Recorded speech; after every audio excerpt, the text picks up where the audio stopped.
aujourd'hui on va parler de Dunkerque, réalisé par Christopher Nolan, à qui on doit notamment les Batman The Dark Knight. Honnêtement, à la base je n'avais pas tellement envie d'aller voir ce film, je savais que les critiques étaient plutôt positives mais ça ne m'avait pas donné plus envie que ça d'aller le voir. Du coup quand on m'a proposé d'y aller, j'ai accepté sans trop y réfléchir. Je ne m'attendais à rien, mais après avoir passé plus de 2 heures assis dans un fauteuil à regarder ce film, j'ai pu me forger mon propre avis. Ce film est une merde absolue. L'histoire c'est celle du débarquement complètement foiré des Anglais en France durant la Seconde Guerre mondiale, pulvérisé par les Allemands. Mais ce film est chiant à en crever 1000 fois. Dunkerque c'est juste des explosions et des gens qui meurent pendant 2 heures, je vois pas où est l'intérêt. Et là les gens qui sont plus recherche du sens profond d'un film vont me dire ouais mais ce film essaie de traduire la souffrance vécue par les soldats pendant la guerre. Et ta gueule! Sérieux, mon manuel d'histoire de 3ème explique mieux ces souffrances que le film en entier. Ça sert à rien de nous faire passer des messages, c'est pour nous les enfoncer à grands coups de pioche dans la gueule, essayer d'être un peu plus subtil. Ouais mais c'est parce que la violence ça fait mieux passer les messages.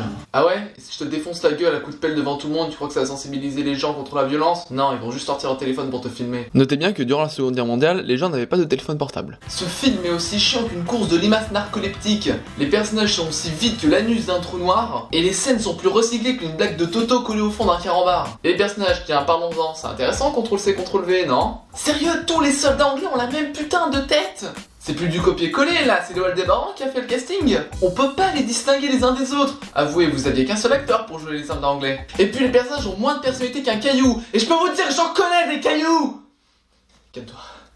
Entre le général Padichon qui reste cloué à ses pieds pendant tout le film et l'autre gamin qui meurt dans une chute d'escalier de 3 marches. Non merci, j'ai eu mon compte. Et le reste, il y a eu des explosions et des morts non-stop, ça s'arrête jamais. Ils ont découvert le mouvement perpétuel. Et puis sur les 3 héros, sur les 3 cailloux qu'on suit, tu sais pas auquel tu dois t'attacher. En fait, ce film aurait été beaucoup plus intéressant s'il avait raconté toute l'histoire de la Seconde Guerre mondiale et pas juste une bataille répétitive et chiante. Pour conclure, ce film aurait été une véritable torture. Je vous déconseille fortement d'aller le voir. Alors peut-être que c'est parce que je suis trop jeune pour saisir le sens profond d'un film, mais je m'en fous, j'ai détesté le film et je le dis. Voilà pour Dunkerque. Alors oui, ça aurait été un épisode assez court, mais il fallait que ça sorte. Et foutre merde, ça fait du bien. Allez, moi je vous dis à bientôt pour un vrai gros épisode du Coin Film. Ciao.